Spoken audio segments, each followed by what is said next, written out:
Hello friends, नमस्कार। मैं कुमार महेंद्र आपके अपने YouTube channel Shantipur target government job में स्वागत करता है। और आज हम लोग लेकर के आए हैं चाइल्ड डेवलपमेंट एंड पेडागोगी अर्थात सीटेट 2019 दिसंबर के पेपर को लेकर के आए हैं। और आज हम लोग बात करेंगे सीटेट में आए हुए 30 क्वेश्चन की। सबसे पहले हम लोग डिस्कस करेंगे सीडीपी पर। और सीडीपी के इस 30 क्वेश्चन पर डिस्कस करेंगे चाइल्ड डेवलपमेंट एंड पेडागोगी के। तो यह पेपर जो है आपका दिसंबर 2019 का है। तो आइए चलिए देर न करते हुए पहले क्वेश्चन पर हम लोग बात करते हैं। तो क्वेश्चन नंबर 1 आपके स्क्रीन पर है। तो देखिए, भाषा के अर्जन एवं विकास के लिए सर्वाधिक संवेदनशील अवधि है। तो देखिए, भाषा के अर्जन की बात कर रहा है, अर्थात the most critical period of acquisition and development of language is. तो देखिए, जन्म से पूर्व अवस्था दिया है, प्रीनेटल एज दिया है, प्रारंभिक बाल्यावस्था, मध्य बाल्यावस्था और किशोरावस्था। तो देखिए, अगर हम लोग बात करें लैंग्वेज के डेवलपमेंट की बात करें तो जीन पियाजे कहते हैं कि जो अर्ली चाइल्डहुड होता है अर्थात प्री ऑपरेशनल पीरियड होता है, यह भाषा सीखने का सबसे क्रिटिकल टाइम होती है। ठीक है, सबसे संवेदन समय होता है। तो इसलिए हमारा आंसर हो जाएगा पूर्व बाल्यावस्था। और पूर्व बाल्यावस्था में सबसे ज़्यादा बच्चों के भाषा के लिए टेक केयर करना पड़ता है। तो आंसर हमारा हो जाएगा, ठीक है, प्रारंभिक बाल्यावस्था अर्थात हमारा अर्ली चाइल्डहुड। चलिए हम लोग बढ़ते हैं क्वेश्चन नंबर 2 की तरफ। और क्वेश्चन नंबर 2 की अगर हम लोग बात करें तो देखिए, क्वेश्चन नंबर 2 क्या कह रहा है, निम्नलिखित में से कौन सी लॉरेंस कोहलबर्ग के द्वारा प्रस्तावित नैतिक विकास की एक अवस्था है। तो देखिए, अगर हम लोग बात करें लॉरेंस कोहलबर्ग की, तो देखिए जो लॉरेंस कोहलबर्ग हैं, अगर हम लोग इनकी बात करें तो इन्होंने विकास की टोटल, ठीक है, 3 चरण दिए हैं और 6 अवस्था दिए हैं। कितने दिए हैं? 6 अवस्था। तो इनके देखिए 3 चरणों की बात करें तो पहला चरण है प्री कन्वेंशनल लेवल, दूसरा चरण है कन्वेंशनल लेवल और तीसरा आपका है पोस्ट कन्वेंशनल लेवल अर्थात पूर्व परंपरागत अवस्था और उत्तर परंपरागत अवस्था। और उसके बाद प्रत्येक चरण में, ठीक है, 2-2 अवस्थाएं हैं। तो देखिए, अगर हम लोग अवस्थाओं में बात कर लें तो देखिए इस क्वेश्चन में दिया क्या है, पहले इस पर हम लोग डिस्कस कर लेते हैं। तो देखिए, एक तो दिया हुआ है प्रसुप्ति अवस्था, दूसरा सामाजिक अनुबंधन अभिन्यास की अवस्था, मूर्त संक्रियात्मक अवस्था, ये तो जीन पियाजे की अवस्था है। फिर देखिए उद्योग बनाम अधीनस्थता की, तो यह वाला आपका जो इरिक इरिक्सन का जो 4th ऑप्शन दिया हुआ है, यह इरिक इरिक्सन के सिद्धांत की, मनोसामाजिक विकास के सिद्धांत की अवस्था है। अब हमारे पास देखिए बात करें तो जो यह ऑप्शन है द सोशल कॉन्ट्रैक्ट ओरिएंटेशन, तो यही अवस्था इनकी है, द सोशल कॉन्ट्रैक्ट ओरिएंटेशन। तो जो इनका तीसरा स्टेज है, कौन सा स्टेज? तीसरा स्टेज है उत्तर परंपरागत अवस्था। तो उत्तर परंपरागत अवस्था में जो 5वीं अवस्था है, उसी अवस्था का नाम इन्होंने बताया सामाजिक अनुबंधन, ठीक है, अभिविन्यास की अवस्था। तो इसलिए इसका हमारा आंसर हो जाएगा सेकंड। ठीक है, तो सेकंड ऑप्शन इसका आंसर है। चलिए बढ़ते हैं हम लोग क्वेश्चन नंबर 3 की तरफ। और क्वेश्चन नंबर 3 देखिए क्या कह रहा है, कक्षा में परिचर्चा के दौरान एक शिक्षक प्रायः लड़कियों की तुलना में लड़कों पर अधिक ध्यान देता है, यह किसका उदाहरण है? देखिए, अगर हम लोग बात करें कि कोई भी टीचर है तो टीचर अगर किसी भी प्रकार की लैंगिक भेदभाव करता है, जेंडर भेदभाव करता है, तो उसको जेंडर बायस के नाम से जाना जाता है, अर्थात इसको जेंडर पक्षपात के नाम से जाना जाता है। अगर देखिए जेंडर पक्षपात या जेंडर बायस को अगर आपको दूर करना हो तो जब जेंडर बायस तभी दूर होगा जब हम लोग बच्चों के अंदर क्या करेंगे, उस पर परिचर्चा करेंगे। क्या करेंगे? परिचर्चा करेंगे, अर्थात डिस्कस अबाउट जेंडर बायस की बात करेंगे। अर्थात हम लोग उस पर परिचर्चा करके बताएंगे कि लड़का और लड़की में कोई भेदभाव नहीं होता है। अगर लड़का इंजीनियर बन सकता है तो लड़की भी इंजीनियर बन सकती है, लड़की डॉक्टर बन सकती है तो लड़का भी बन सकता है, ठीक है, लड़की रोटी बना सकती है तो लड़का भी रोटी बना सकता है। मतलब यह किसी भी प्रकार का, किसी भी तरीके से कोई भेदभाव नहीं होता है। तो चलिए, तो हमारा आंसर इसका हो जाएगा जेंडर बायस। तो पढ़ते हैं हम लोग नेक्स्ट क्वेश्चन की तरफ, क्वेश्चन नंबर 4। तो क्वेश्चन नंबर 4 है आपका, बच्चों में जेंडर रूढ़िवादिता एवं जेंडर भूमिका अनुरूपता को कम करने के लिए निम्नलिखित में से कौन सी पद्धति प्रभावशाली है? देखिए, which of the following is an effective strategy to reduce children's gender stereotyping and gender role, ठीक है, कन्फॉर्मिटी। तो इसकी अगर देखिए हम लोग बात करें तो सबसे बढ़िया क्या होता है कि अगर कहीं भी, ठीक है, आपके पास बात करें जेंडर भूमिका की बात करें तो इसके लिए, या रूढ़िवादिता की बात करें तो सबसे अच्छा होता है कि जेंडर के बारे में आप बच्चों से क्या करिए, परिचर्चा करिए। तो चलिए पहले ऑप्शन पढ़ लेते हैं। तो जेंडर पक्षपात के बारे में परिचर्चा करेंगे, आंसर हो सकता है जेंडर विशिष्ट भूमिकाओं को महत्व देंगे, गलत बात है। हमको देखिए कह रहा है कि जेंडर विशिष्ट भूमिकाओं को क्या देंगे, महत्व देंगे। इसका मतलब देखिए, इसका कहने का मतलब क्या है कि रोटी लड़की बनाएगी और लड़का क्या करेगा, रोटी नहीं बनाए। तो इस तरह की जैसे हम लोग के यहाँ,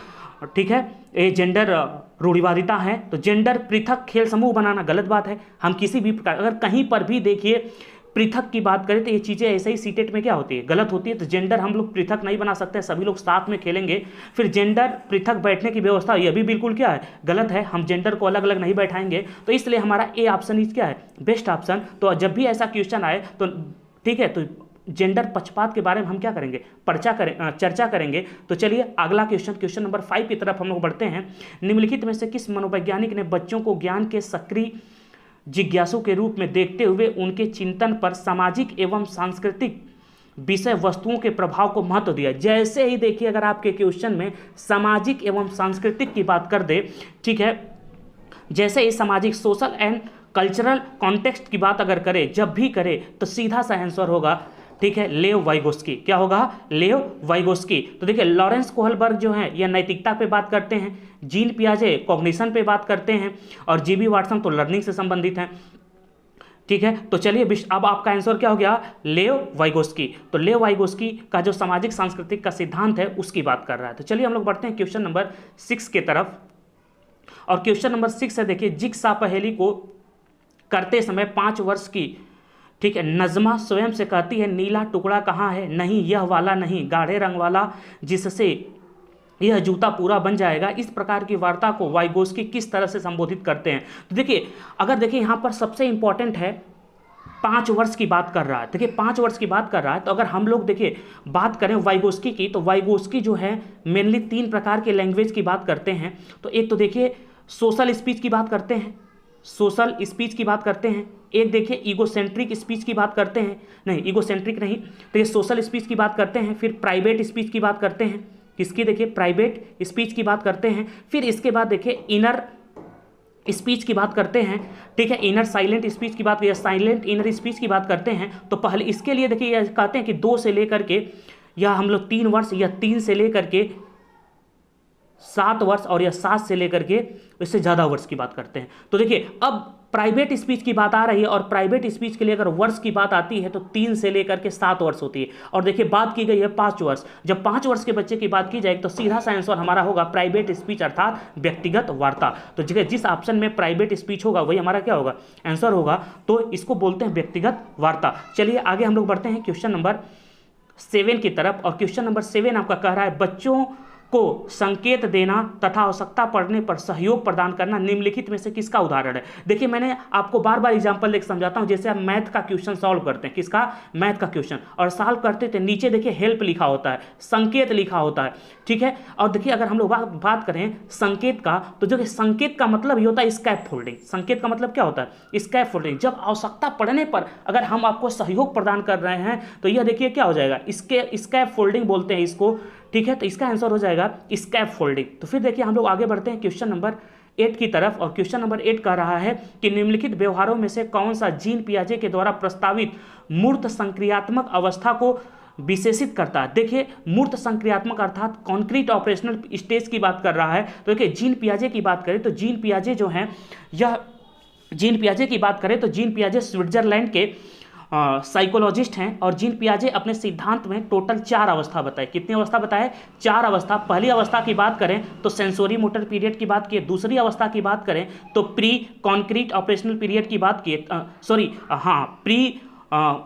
प्री कॉन्क्रीट ऑपरेशनल की बात करिए। दूसरी की बात करें हम लोग तो कॉन्क्रीट ऑपरेशनल पीरियड की बात की है। और जो चौथी अवस्था है, चौथी अवस्था की अगर हम लोग बात करें तो चौथी अवस्था को फॉर्मल ऑपरेशनल पीरियड की बात करें। अर्थात पहली अवस्था की अगर हम लोग बात करें तो संवेदी गामक अवस्था, दूसरी अवस्था है पूर्व संक्रियात्मक अवस्था, तीसरी अवस्था है मूर्त संक्रियात्मक अवस्था, और चौथी अवस्था है आपकी अमूर्त संक्रियात्मक अवस्था। तो देखिए यहाँ पर बात हो रही है मूर्त संक्रियात्मक अवस्था, कॉन्क्रीट ऑपरेशनल पीरियड की। तो देखिए कॉन्क्रीट ऑपरेशनल पीरियड की सबसे इंपॉर्टेंट होता है कि यहाँ पर संरक्षणवाद आ जाता है। क्या आ जाता है, कंजर्वेशन आ जाता है। तो देखिए कंजर्वेशन दिया है और क्लास इंक्लूजन दिया हुआ है, अर्थात कक्षा समावेशन आ जाता है। तो हमारा बेस्ट ऑप्शन देखिए क्या है, कक्षा, देखिए संरक्षण और क्लास समावेशन। देखिए निगनात्मक तर्क की अगर बात करें तो यह चौथी अवस्था में होता है। यह किस अवस्था में होता है, यह चौथी अवस्था में होता है।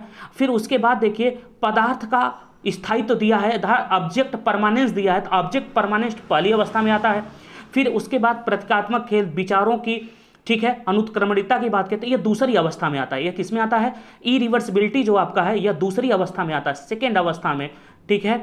चलिए मूर्त संक्रियात्मक अवस्था में आता है, सॉरी पूर्व संक्रियात्मक अवस्था सेकेंड अवस्था में आता है। तो चलिए हम लोग बढ़ते हैं क्वेश्चन नंबर 9 की तरफ। कहाँ बढ़ते हैं? क्वेश्चन नंबर 9 की तरफ। और क्वेश्चन नंबर 9 है, बच्चों के संज्ञानात्मक विकास के संदर्भ में निम्नलिखित में से कौन सी जीन पियाजे की संरचना है? तो देखिए संज्ञानात्मक विकास की अगर बात करें तो जीन पियाजे संज्ञानात्मक विकास को स्कीमा के नाम से देते हैं। किसके नाम से? स्कीमा के नाम से। तो स्कीमा शब्द जो है यह जीन पियाजे का है। चलिए अवलोकन अधिगम की बात करें तो अवलोकन अधिगम की बात एक तो बंडूरा करते हैं, और दूसरा देखिए अवलोकन या प्रत्यक्षीकरण अधिगम की जो बात करता है वह जो गेस्टाल्टवादी मनोवैज्ञानिक होते हैं वो बात करते हैं। अनुबंधन की बात देखिए, अनुबंधन की बात आपके अनुबंधन की अगर हम लोग बात करें तो पावलोव भी अनुबंधन की बात करते हैं, थॉर्नडाइक भी अनुबंधन की बात करते हैं। प्रबलन की बात करें तो प्रबलन या रीइंफोर्समेंट की बात करते हैं आईपी पावलोव, सॉरी उनका नाम सीएल हल है। क्या नाम है आपका? सीएल हल।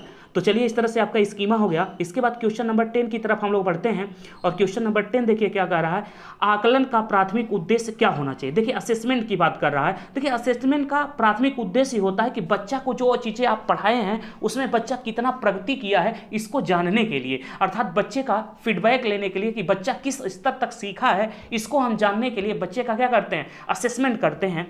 तो चलिए ऑप्शन नंबर फर्स्ट है विद्यार्थियों के श्रेणी निश्चित करने के लिए। देखिए श्रेणी की बात कर रहा है, रैंक की बात कर रहा है। कहीं भी अगर आपका सीटेट में रैंक शब्द का यूज हो तो वह ऑप्शन पहले ही क्या होता है? गलत होता है। अब चलिए देखिए हम लोग अगले ऑप्शन की तरफ बढ़ते हैं, संबंधित अवधारणाओं के बारे में बच्चों की स्पष्टता एवं भ्रांतियों को समझना। हाँ ये आंसर हो सकता है, understanding children's clarity and confusion about related concept, ठीक है, तो यह हो सकता है आपका। फिर इसके बाद थर्ड को देखिए पढ़ते हैं हम लोग।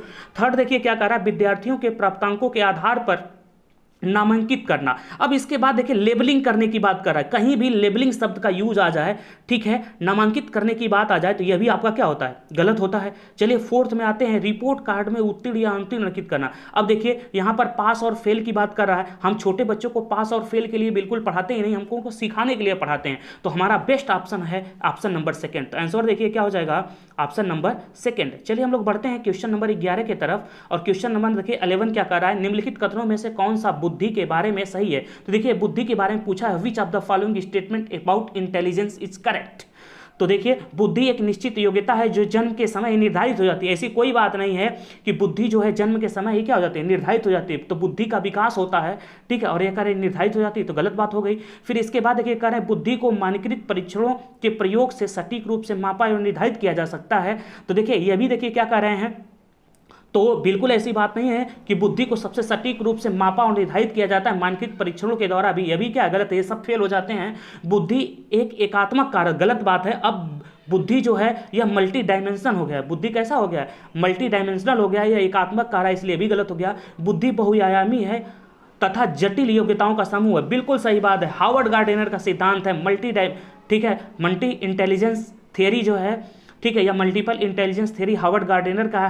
हार्वर्ड गार्डनर कहते हैं कि बुद्धि बहुआयामी होती है और जटिल योग्यताओं का एक क्या होता है? समूह होता है। चलिए बहुत अच्छा था, ऑप्शन नंबर 4 क्या हो गया आपका? आंसर हो गया। फिर इसके बाद देखिए क्वेश्चन नंबर 12 की तरफ हम लोग बढ़ते हैं।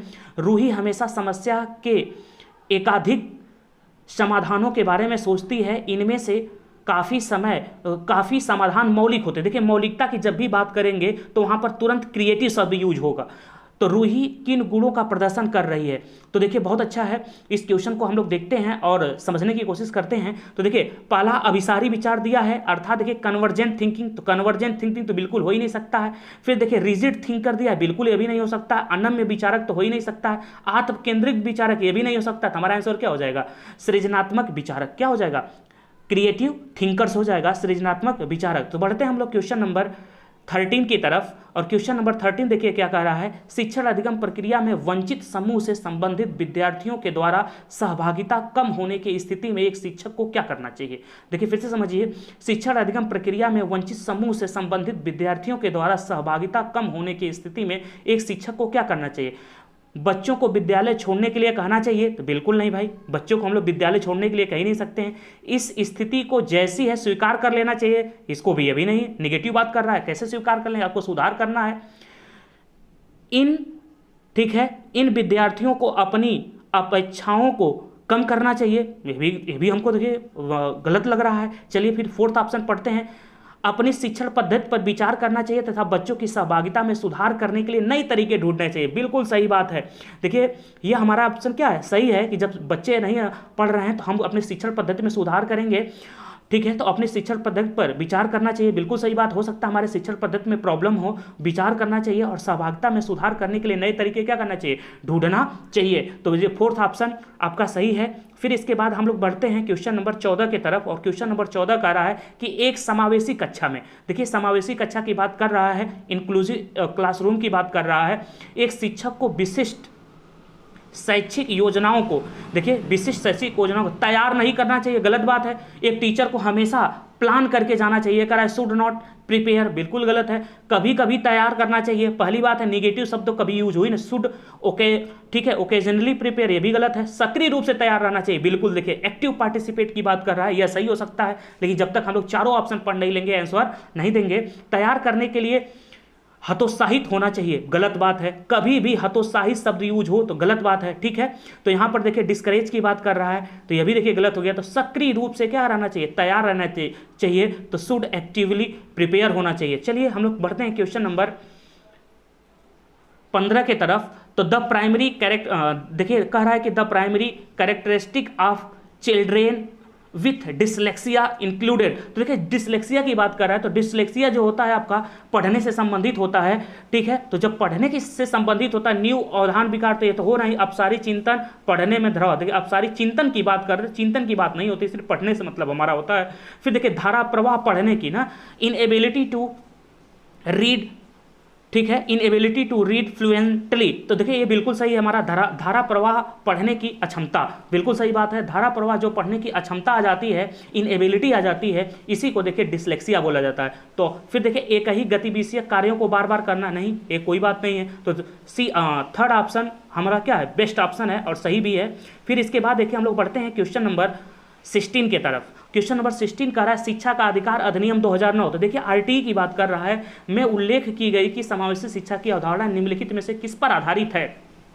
तो देखिए अगर हम लोग आरटीई की बात करें तो आरटीई आपका आया 2009 में। आरटीई कब आया, 2009 में, लेकिन लागू हुआ 1 अप्रैल 2010 को। यह भी क्वेश्चन कई बार पूछा गया है। तो देखिए तो कह रहा है कि व्यवहारवादी सिद्धांत, हाँ बिल्कुल सही बात है, व्यवहारवादी सिद्धांत की बात की जाती है, लेकिन जब तक चारों ऑप्शन नहीं पढ़ेंगे तब तक क्लियर नहीं होगा। अशक्त बच्चों के प्रति एक सहानुभूतिक अभिवृत्ति, यह भी होता है। फिर देखिए अधिकार आधारित मानवतावादी परिप्रेक्ष्य की बात कर रहा है। मुख्यतः व्यवसायिक शिक्षा व्यवस्था करा के अशक्त बच्चों को मुख्य धारा में शामिल करना, सिर्फ व्यवसायिक शिक्षा की बात कर रहा है, एक शिक्षा की बात कर रहा है, इसलिए देखिए बिल्कुल गलत हो गया। अब देखिए ध्यान से, अब हमको क्या समझना है कि इसमें देखिए पहला कह रहा है व्यवहारवादी सिद्धांत ना, व्यवहारवादी सिद्धांत, फिर अशक्त बच्चों के प्रति एक सहानुभूतिक अभिवृत्ति। उसके बाद देखिए थर्ड ऑप्शन क्या कर रहा है कि अधिकार आधारित मानवतावादी परिप्रेक्ष्य की बात कर रहा है। अब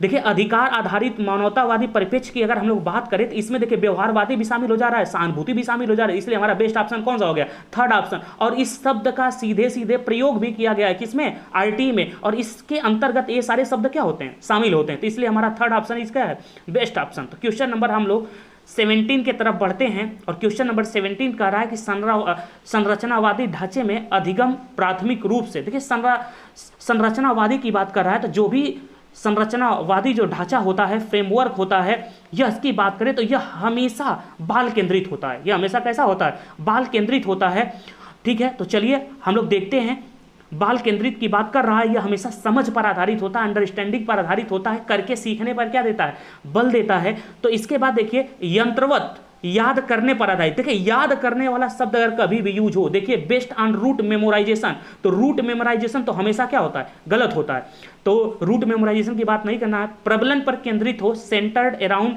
रेनफोर्समेंट, तो कह रहा है कि हर समय प्रबलन ना पर केंद्रित हो, तो हर कितनी बार आप बच्चों को रेनफोर्समेंट देंगे, यह भी देखिए गलत है। अनुबंधन द्वारा अर्जित है। अब अनुबंधन द्वारा अर्जित की बात कर रहे हैं, नहीं तो जब अनुबंधन द्वारा अर्जित कराएंगे तो बच्चा करके सीख नहीं पाएगा। अवबोधन की प्रक्रिया पर केंद्रित हो, focus on the process of meaning making, बिल्कुल सही बात है, अवबोधन पर ना, अर्थात देखिए यह करके सीखने पर क्या हो, अंडरस्टैंडिंग पर आधारित हो। तो जो भी संरचनावादी होता है वह अंडरस्टैंडिंग क्या होता है, आधारित होता है और बाल केंद्रित होता है। क्या होता है, बाल केंद्रित, इसलिए fourth option is right option. चलिए हम लोग बढ़ते हैं क्वेश्चन नंबर 18 की तरफ। अनेक घटनाओं के बारे में बच्चों के द्वारा बनाए गए सहजानुभूत सिद्धांतों के संदर्भ में एक शिक्षिका को क्या करना चाहिए। जैसे मान लीजिए कि कोई बच्चा बहुत सारी घटनाओं को देख करके एक कोई सिद्धांत बना ले रहा है। क्या बना ले रहा है, एक कोई सिद्धांत बना ले रहा है। तो देखिए बच्चों के इस सिद्धांत को अनदेखा करना चाहिए, बिल्कुल नहीं। हम बच्चा अगर कोई सिद्धांत बता रहा है, कोई चीज़ देख करके आ रहा है, आपसे डिस्कस करना चाह रहा है, तो आपको उसका इंपॉर्टेंस देना चाहिए, ना कि उसकी अनदेखी करनी चाहिए। फिर देखिए बच्चों को दंडित करना चाहिए, ठीक है। एनसीएफ 2005 बच्चों को किसी भी प्रकार के दंड के लिए क्या करता है, मना करता है, बार बार याद करने के लिए। अब देखिए याद करने की बात कर रहा है, यह भी गलत हो गया, ठीक है। सीटेट में कोई भी चीज़ लर्निंग की बात, ठीक है, मेमोराइजेशन की बात नहीं होनी चाहिए, मेमोराइजेशन गलत होता है। तो फिर उसके बाद देखिए प्रतिकूल प्रमाण एवं उदाहरणों को प्रस्तुत करके बच्चों के इन सिद्धांतों को चुनौती देना चाहिए, बिल्कुल सही बात है। बच्चा जो सीख करके आया है उसको बहुत सारा आप एग्जाम्पल दीजिए और दे करके बताइए, हाँ बेटा बिल्कुल सही कर रहे हो, अगर गलत है तो उसको गलत कहिए, अगर सही है तो उसको क्या कहिए, सही कहिए, बिल्कुल सही बात है। तो fourth option is right option. तो चलिए हम लोग बढ़ते हैं क्वेश्चन नंबर 19 की तरफ। और क्वेश्चन नंबर 19 देखिए क्या कर रहा है, छात्र केंद्रित शिक्षा, छात्र शिक्षा शास्त्र की विशेषता क्या है, चाइल्ड सेंटर्ड पेडागोगी, ठीक है, प्रमोट्स। तो यह कह रहे हैं कि चाइल्ड सेंटर जो पेडागोगी होती है वह प्रमोट करती है केवल पाठ्य पुस्तकों पर निर्भर होना। यह भी गलत बात है। देखिए केवल शब्द का प्रयोग कर रहा है और कह रहा है सिर्फ पाठ्य पुस्तक नहीं। हम लोग देखिए को पाठ्यक्रम की बात करते हैं, को करिकुलम की बात करते हैं, लेकिन यह सिर्फ कह रहा है पाठ्य पुस्तकों पर, गलत हो गया। केवल शब्द का प्रयोग जहां भी कभी भी केवल शब्द का यूज हो तो वह पहले ही क्या होता है, गलत होता है। बच्चों के अनुभवों को प्राथमिकता देना, तो ये तो हो सकता है कि बच्चों के अनुभवों को क्या दे, ठीक है, प्रमुखता देना, तो यह तो हो सकता है बिल्कुल, ठीक है। फिर इसके बाद देखिए यंत्रवत याद कराना। फिर देखिए रूट मेमोराइजेशन का बात कर रहे हैं। रूट मेमोराइजेशन तो हम याद ही नहीं करवा सकते हैं। इसका मतलब देखिए रूट मेमोराइजेशन का मतलब क्या होता है, जैसे हम बच्चों को कोई भी चीज़ मैं जिस शब्दों में बता रहा हूँ बच्चा उसी शब्दों में सीखे और उसी शब्दों में बताए, तो इसको रूट मेमोराइजेशन बोलते हैं। और रूट मेमोराइजेशन बिल्कुल क्या होता है, गलत होता है। योग्यता के आधार पर विद्यार्थियों को नामांकित करना तथा वर्गीकरण करना। अब देखिए फिर लेबलिंग शब्द का यूज कर रहा है और कैटेगराइजेशन का यूज कर रहा है, तो देखिए गलत है। लेबलिंग शब्द ऐसा ही क्या होता है, गलत होता है। आपको भी ऐसे शब्दों को पकड़ करके पहले ही क्या कर देना है, कट कर देना है, और ऐसे ही आपको आंसर मिल जाएगा अगर आपको याद भी नहीं आएगा। तो देखिए जो चाइल्ड सेंटर एजुकेशन होती है यह करके सीखने पर क्या होती है, आधारित होती है, और इसमें बच्चों को हम लोग प्राथमिकता देते हैं, बच्चा खुद करके सीखेगा। तो देखिए यह भाव आ रहा है कि बच्चों के अनुभवों को क्या देना, प्राथमिकता देना। तो यह बेस्ट ऑप्शन हमारा हो जाएगा। बेस्ट ऑप्शन की बात करें तो सेकेंड ऑप्शन। तो इसके बाद देखिए संवेग एवं संज्ञान एक दूसरे से क्या होते हैं। देखिए संवेग और संज्ञान, देखिए कह रहा है emotion and cognition are each other. तो देखिए जो इमोशन और कॉग्निशन होता है यह एक दूसरे से क्या होते हैं, अंतर्निहित होते हैं, एक दूसरे में बिल्कुल क्या होते हैं, अंतर्निहित होते हैं, एक दूसरे को अलग नहीं कर सकते हैं। जैसे गाड़ी और पेट्रोल का रिलेशन होता है कि अगर पेट्रोल नहीं होगा तो गाड़ी नहीं चलेगी, ठीक है, या पेट्रोल जो इंजन का रिलेशन होता है, तो उसी प्रकार से संवेग और संज्ञान का रिलेशन होता है, एक दूसरे से दोनों भिन्न नहीं हो सकते। और जिस ऑप्शन में यह वाला ठीक है भाव होगा वही आपका क्या होगा, आंसर होगा। तो देखिए कंप्लीटली सेपरेट फ्रॉम, यह कह रहा है कि पूर्ण रूप से दोनों अलग होते हैं, बिल्कुल गलत बात है। अलग की कह रहा है, यह स्वतंत्र होते हैं, स्वतंत्र भी नहीं होते हैं, दोनों एक दूसरे से डिपेंडेंट होते हैं। और यह कह रहा है इंडिपेंडेंट होते हैं।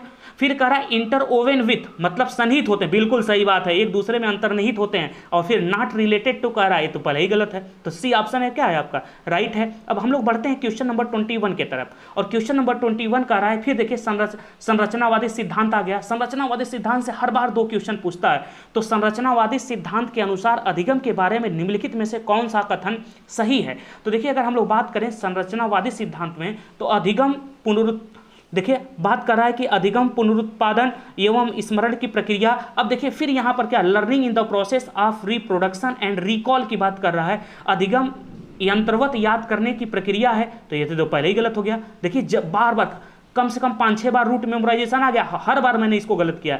अधिगम आवृत्ति संबंध के द्वारा व्यवहारों का अनुबंधन है। फिर उसके बाद अधिगम सक्रिय विनियोजन के द्वारा ज्ञान की संरचना की प्रक्रिया है। बिल्कुल सही बात है। देखिए एक्टिव लर्निंग की बात कर रहा है कि नहीं, learning is the process of construction of knowledge by active engagement, और जहां पर एक्टिव इंगेजमेंट की बात होगी, एक्टिव लर्निंग की बात होगी, वही हमें हमेशा आंसर ऑलवेज होता है संरचनावादी सिद्धांत। तो इसलिए हमारा फोर्थ ऑप्शन क्या हो गया, सही हो गया।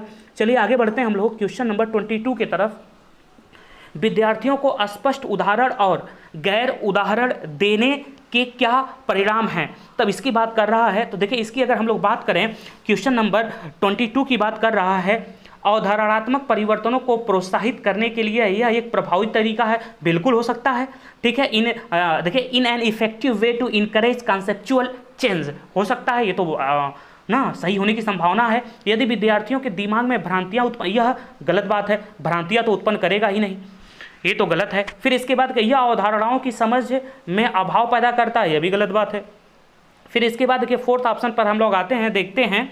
तो देखिए फोर्थ क्या कह रहा है, यह अवधारणात्मक समझ के बजाय कार्यविधि यह प्रकृत्यात्मक ज्ञान पर केंद्रित है, यह भी गलत बात है। तो हमारा देखिए बेस्ट ऑप्शन क्या है, 1 की अवधारणात्मक परिवर्तनों को प्रोत्साहित, देखिए प्रोत्साहित की बात कर रहा है, इनकरेज की बात कर रहा है, करने के लिए एक प्रभावी क्या है, तरीका है। तो 22 का फर्स्ट ऑप्शन इज राइट। अब इसके बाद देखिए हम 23 की तरफ बढ़ते हैं। बच्चों को अधिगम गतिविधि में भागीदारी करने के लिए लगातार पुरस्कार देना और दंड देने का प्रयोग करने के क्या प्रभाव पड़ता है। तो देखिए ध्यान से अगर हम लोग बात करें कि अगर बच्चों को लगातार आप पुरस्कार देंगे, दंड देंगे, तो उस कार्य में उसकी रुचि क्या हो जाएगी, कम हो जाएगी, उस कार्य में उसकी रुचि कुछ कम हो सकती है। अब इसके बाद देखिए हम लोग क्या, बाहरी अभिप्रेरणा कम होती है, ये तो गलत बात कर रहा है। आंतरिक अभिप्रेरणा बढ़ती है, ऐसी भी कोई नहीं, बार बार देने से अभिप्रेरणा नहीं बढ़ेगी, ठीक है। तो दंड की भी बात कर रहा है। यह बच्चों को प्रदर्शन आधारित लक्ष्यों के बजाय निपुणता पर ध्यान केंद्रित के लिए प्रोत्साहित करती है, ठीक है। फिर इसके बाद देखिए अधिगम में बच्चों की स्वाभाविक अभिरुचि तथा जिज्ञासा कम हो जाती है, हाँ ठीक है। तो बार बार अगर किसी चीज़ के लिए आपको पुरस्कार मिलने लगेगा और दंड मिलने लगेगा तो उसका प्रभाव यही होगा, ठीक है, कि आपकी जिज्ञासा और अभिरुचि क्या हो जाएगी, कम हो जाएगी। तो 23 का फोर्थ ऑप्शन राइट है। इसके बाद देखिए हम लोग बढ़ते हैं आगे क्वेश्चन नंबर 24 की तरफ, और क्वेश्चन नंबर आपका 24 देखिए क्या, निम्नलिखित में से कौन सी प्रथाएं सार्थक अधिगम को बढ़ावा देगी। देखिए सार्थक अधिगम की बात कर रहा है, विच of the following practices promoted meaningful learning की बात कर रहा है। तो पहला देखिए दिया है आपका शारीरिक दंड। अब देखिए बच्चों को हम किसी भी प्रकार से शारीरिक दंड नहीं देंगे, तो गलत है। सहयोगात्मक अधिगम, पर्यावरण, कोऑपरेटिव लर्निंग इन्वायरमेंट, ये तो बिल्कुल सही है, ये तो कभी गलत ही नहीं हो सकता है। फिर देखिए सतत एवं समग्र मूल्यांकन, continuous and comprehensive evaluation, CCE की बात कर रहा है, ये बिल्कुल सही है। निरंतर तुलनात्मक मूल्यांकन कह रहा है कि कांस्टेंट कंपैरेटिव इवैल्यूएशन, कहीं भी बच्चों का तुलनात्मक मूल्यांकन नहीं करते हैं। तो हमारा फर्स्ट सही और सेकंड सही है, इसलिए second option is right option. तो देखिए सॉरी, सेकंड और थर्ड सही है, इसलिए second option is right answer, second और थर्ड। तो चलिए हम लोग बढ़ते हैं क्वेश्चन नंबर 25 की तरफ, और क्वेश्चन नंबर 25 कह रहा है कि शिक्षक बच्चों की जटिल अवधारणाओं की समझ को किस प्रकार सहज कर सकते हैं। तो देखिए जटिल की बात कर रहा है कि हाउ कैन टीचर्स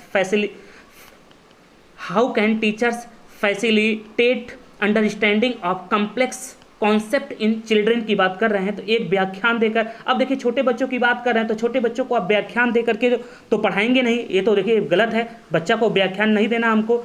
प्रतियोगितात्मक अवसरों की व्यवस्था करके, चलिए थोड़ी प्रतियोगिता दे सकते हैं, लेकिन ये निगेटिव वे में चला जाता है। बार बार यांत्रिक अभ्यास तो हमको कराना ही नहीं है, ठीक है, मैकेनिकल ड्रिल नहीं करानी हमको। अन्वेषण एवं परिचर्चा के लिए अवसर उपलब्ध कराकर, बिल्कुल सही बात है। करके सीखने का जितना आप चाइल्ड सेंटर अप्रोच जब आपका होगा वही आपका क्या होता है, आंसर होता है। तो हमेशा आपको चाइल्ड सेंटर अप्रोच पर बात करनी है, तो इसलिए fourth option is right option.